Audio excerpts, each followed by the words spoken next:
I hope it's fun for them because it's a lot of fun for us. So let me introduce our first person, who is a rocket scientist, David Oberhettinger. And David is an astronautical engineer with the Jet Propulsion Laboratory in Pasadena. And you know him because he actually helps on the rovers, the Martian rovers. And he is the chief knowledge officer at JPL. As you know, there's a federated model for knowledge management in NASA. If you're not, we got lots of good cases on that. It's a great example of how to manage that. And David, because of all of his experience in KM and as a chief knowledge officer and as a rocket scientist, is going to tell with us why we don't dare forget how to stick a landing on Mars, how we made the case for KM at NASA JPL. David?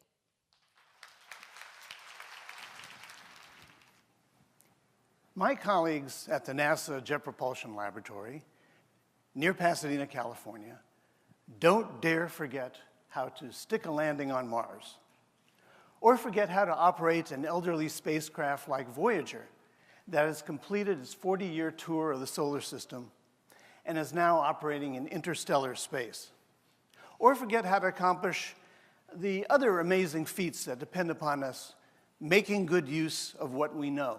Why? Because if you're going to build only one copy of your product, and it's designed to daringly go somewhere humankind has never ventured, and that single unit costs over $1 billion, shouldn't you try to remember how you made it? By show of hands, how many of you agree that taking active measures to capture and retain key knowledge is important? Great. Then I'd like to share with you why I seek to explore outer space, why JPL exists to expand the limits of human knowledge, and why we feel it is important to cultivate our knowledge, to make good use of what we know. Although our early work involved developing missiles for the Army, the dawn of the space age 60 years ago gave us an opportunity to pursue what we felt to be a greater calling. We exist to explore, to dare mighty things. We are this world's leading spacecraft design and operations center for the robotic exploration of deep space. We have visited all the planets in our solar system and discovered 26 Earth-like exoplanets around distant stars. We have served science and inspired humanity by placing 4 rovers on Mars, landed by a liquid methane lake on Titan, and Voyager 1 has left the solar system and is operating in interstellar space. Why take on such challenging missions? Because, to paraphrase our 26th president, it is far better to dare mighty things, even though we might fail, than to live in the gray twilight that knows not victory nor defeat. I wish to offer you some ideas today on how to convince your fearless leaders to dare mighty things in knowledge management, to boldly go into your company's future with assurance that your company will take risks and suffer from mistakes, but there will be new mistakes and not repetitions of mistakes that you failed to document and learn from. And with mistakes like these, you can't afford to lose the knowledge you've gained from your successes either. But first, let me describe my journey to becoming the Chief Knowledge Officer of Starfleet, as I am sometimes tempted to describe my set of space explorer colleagues.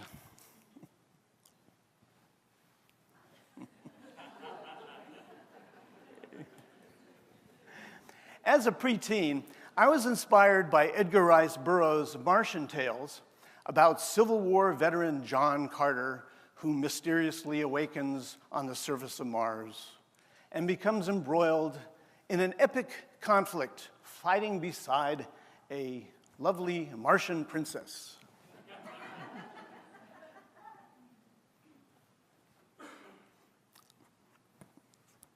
Well, my dreams of meeting a Martian princess have yet to be achieved.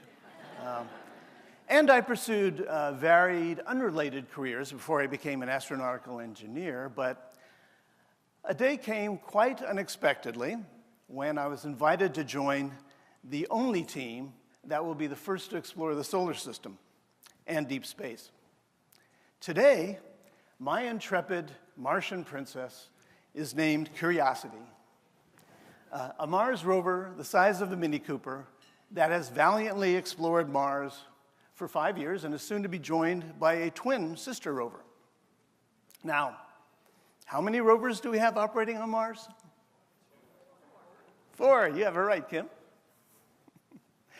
We are operating 33 spaceflight missions, and we have another 23 major spacecraft in development, not including instruments, to go to places like Jupiter's moon Europa, where we seek to explore the saltwater ocean beneath its sheath of ice. Much of the knowledge on how to do something so seemingly impossible comes from the engineers and scientists who preceded us. We stand on the shoulders of giants. I believe that we are living in the golden age of space exploration. But such missions involve a lot of knowledge to retain and manage for reuse. I'm also a pilot, and a good pilot is one who actively seeks out to learn what things can potentially go wrong on a flight. I became JPL's first CKO due to my passion for lessons learning, which I've made a cornerstone of our knowledge management program. Lessons learned let you benefit from the mistakes and successes of others.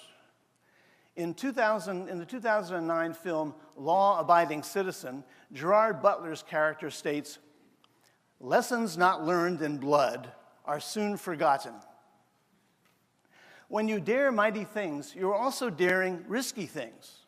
And knowledge management is a very effective countermeasure to mitigate avoidable risk and achieve your mission. Why else is institutional memory important other than in managing risk? Maybe because of what Carla Odell calls institutional amnesia. If you're a knowledge worker, the reason your company can compete in its market is probably because of some special knowledge it has. But your company can never lose the key knowledge that lets it continue to do what it does best, right? I think you suspect otherwise. If you think knowledge is fixed in stone, history suggests you might be wrong. Knowledge is often treated as if it has little or no value in terms of reuse. The ancient Romans used pozzolan concrete to build large structures like the Colosseum, the Pantheon, and Roman baths, but the formula for concrete was lost for 1,000 years until a textbook was discovered in the year 1414. Imperial Rome built Roman baths from England to Turkey, and then the world just forgot how to make large concrete structures. It is even easier for a company to lose the knowledge that is critical to their competitive edge. Successfully landing on the surface of Mars is like the Roman concrete. Landing on Mars is actually very difficult. Other nations have attempted 21 missions to Mars, and none of them have wholly succeeded. So Mars Entry, Descent, and Landing, or EDL, is a prime example of critical JPL knowledge. If JPL was not funded to develop a Mars lander every 5 or 10 years, we would lose the knowledge of how to stick a landing because we couldn't keep the experts employed. And if we lost those experts, where would we seek replacements for the lost knowledge when JPL is the only company that knows how to land on Mars? We dare not forget how to stick a landing on Mars. My message is that key institutional knowledge may be lost unless your leadership supports active measures to retain it. Can I get a round of applause for KM leadership?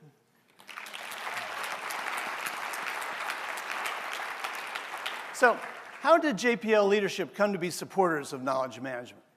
We pointed out to JPL leadership that for many companies today, corporate investment in intellectual capital, our people, exceeds investment in physical capital like equipment.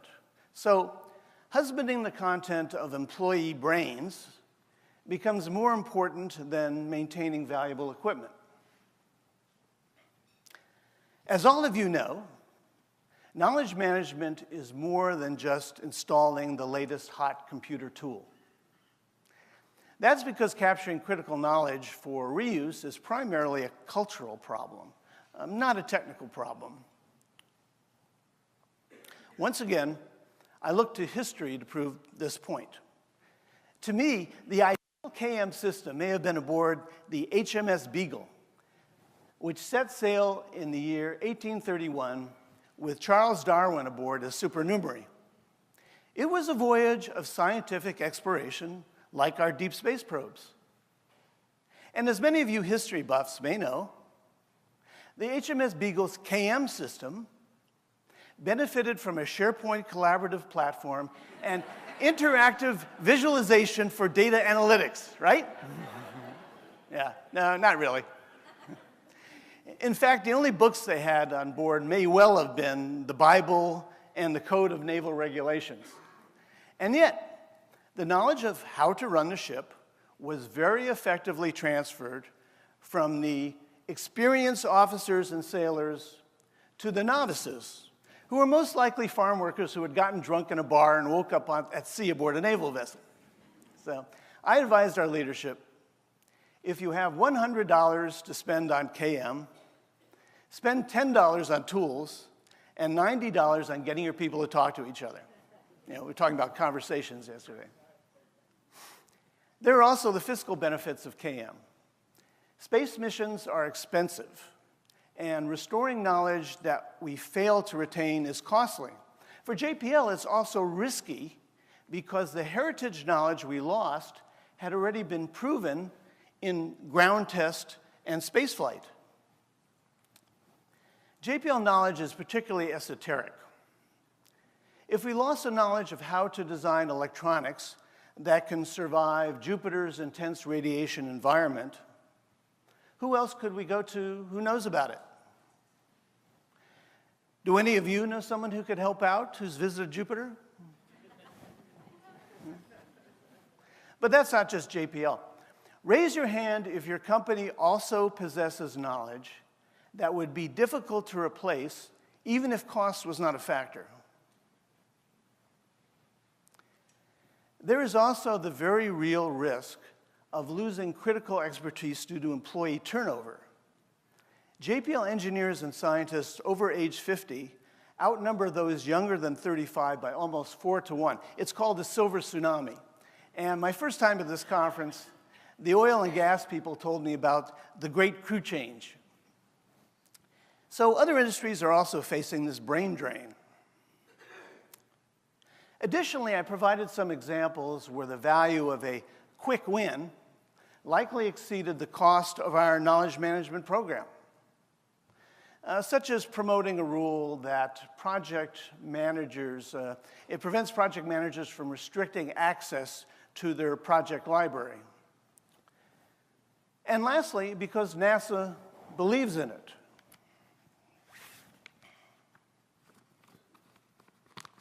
As part of their KM initiative, the head of NASA sent a letter that decreed that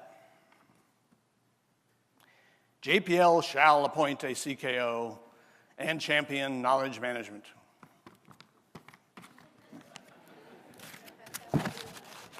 Even with a decree and strong support, we face some challenges. One was that the NASA knowledge management program, as Carla mentioned, is federated.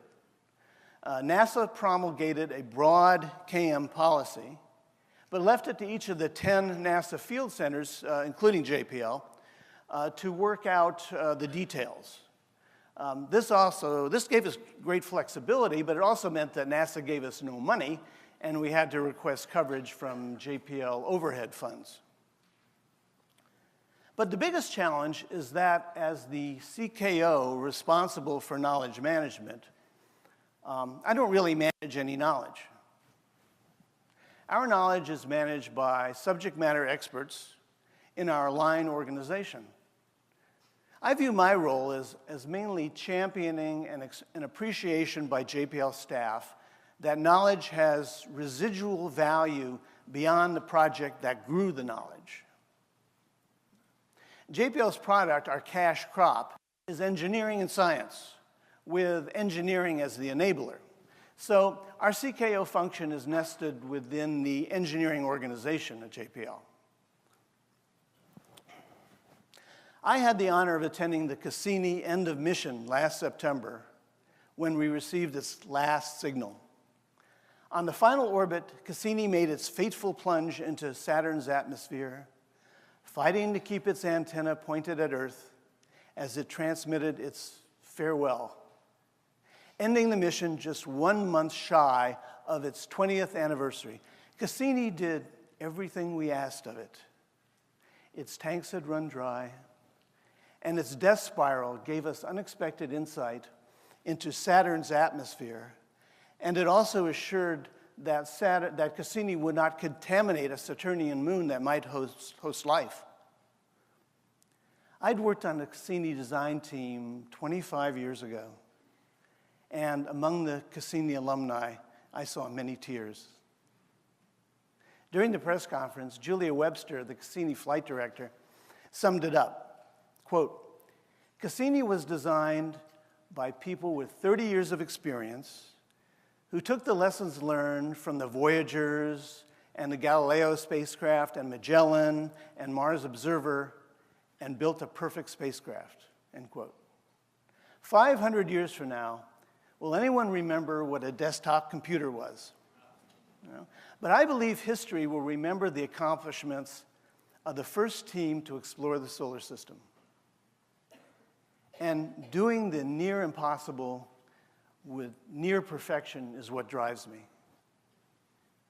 Some say that failure is not an option. Failure must always be an option if you're doing something new and exciting. But I task you with identifying the knowledge that is truly critical to your company's ability to excel and to champion efforts to capture, retain, and share that knowledge. Let me leave you with one final example of the cost of lost knowledge. This is the first photograph of the Earth taken from another world. It was taken from lunar orbit on December 24th, 1968, by astronaut William Anders during the Apollo 8 mission, the first manned voyage to orbit the moon. There is no underestimating the impact of this photo when it was seen worldwide. It changed our collective perspective on the meaning of home. But today, we could not repeat this marvelous accomplishment by America's Apollo program because no one thought to keep a copy of the drawings and design data for the gargantuan Saturn V rocket that brought us to the moon. Don't let your company fail to make good use of what it knows. And always stick your landing. Thank you.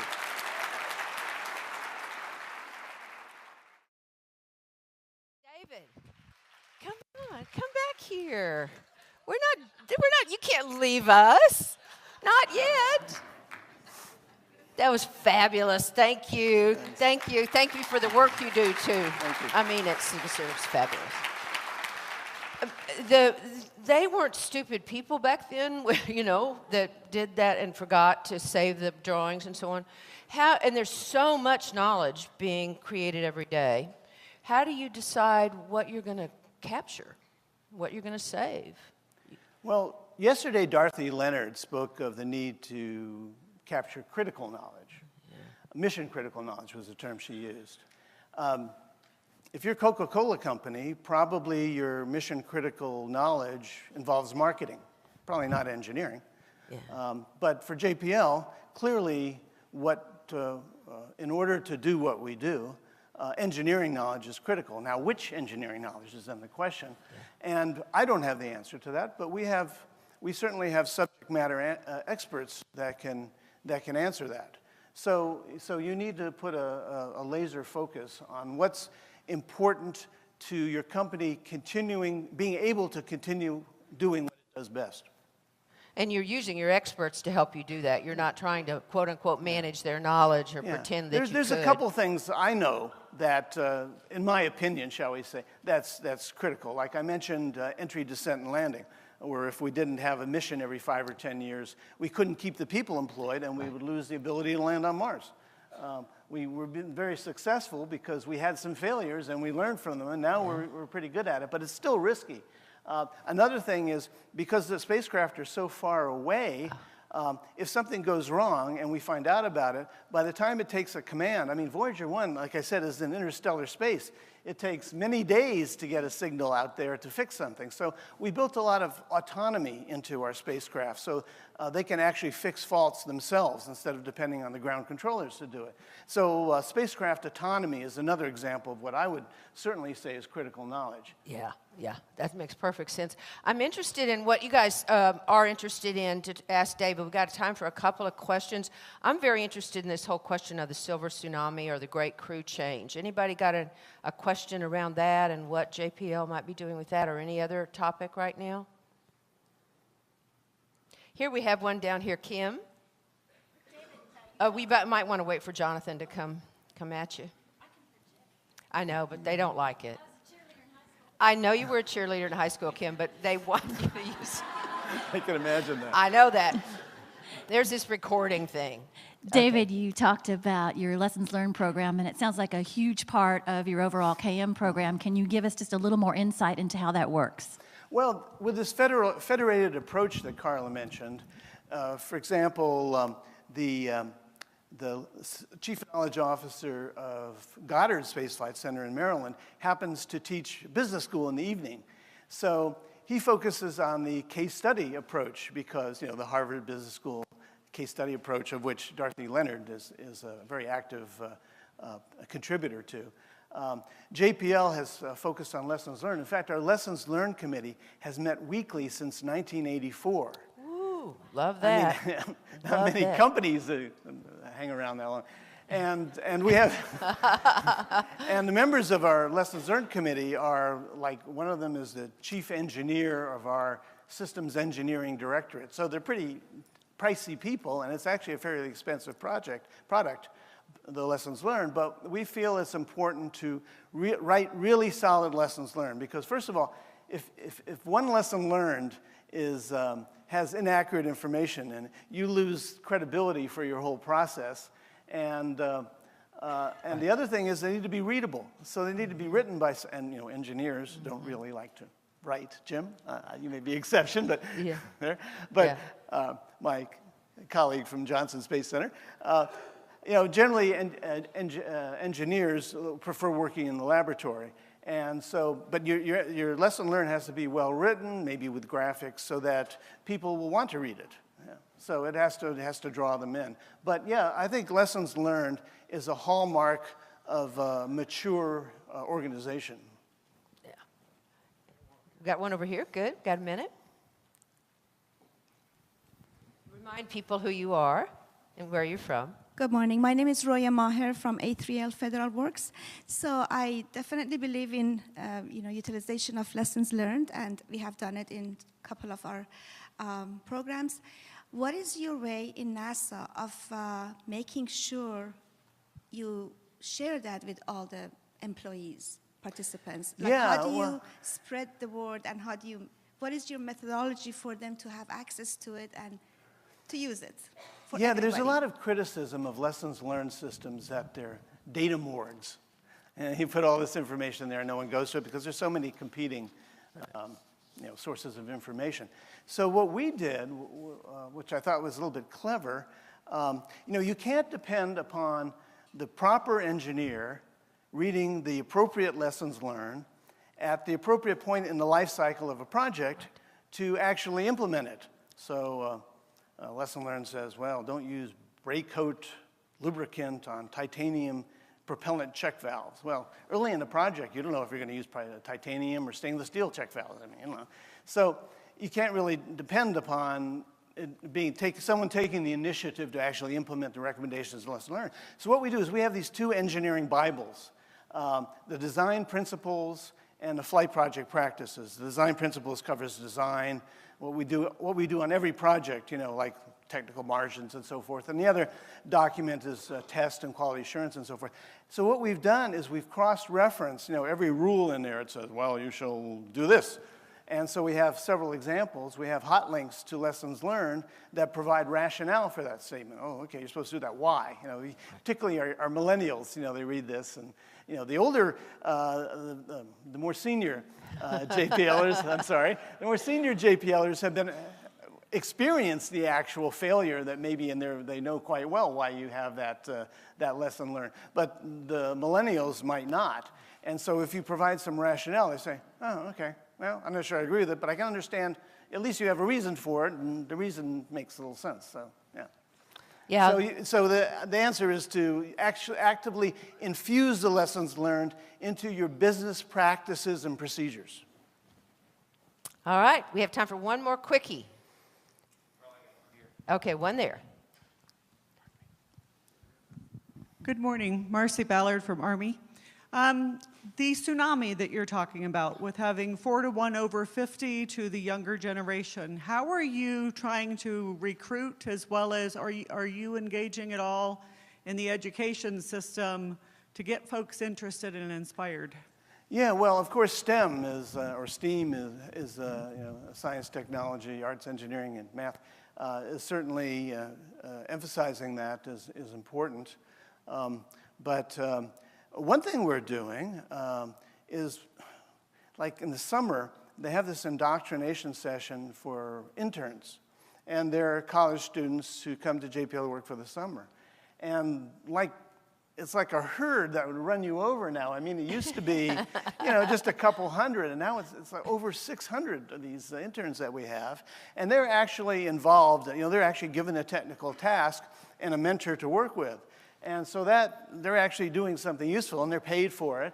And if they work out, what an excellent source of new, and it's not just in the JPL area. We also have some high school internships, which are mostly in very close proximity to JPL. But the summer interns come from all over the country, and so it gives them an opportunity if they're interested in space, or to find out if they're interested in space. I mean, you know, if you're studying mechanical engineering, you could work on bridges, I suppose, or subways. Yeah. But if they are interested in space, or they think they're interested in space, they can find out if they truly are. You know, one thing with an iPhone, if you're an engineer and you go to work for Apple, you know, you see your product 6 months later in people's hands. Right. And that's really cool. You know, you actually see your work. When you work on a spacecraft, Cassini had a 20-year mission. Well, Voyager is an even better example, because we had graduate students working on Voyager, and they retired still working on Voyager. A 40-year mission. I mean, you know, who would have thought it? You know, fuck it. Well. So,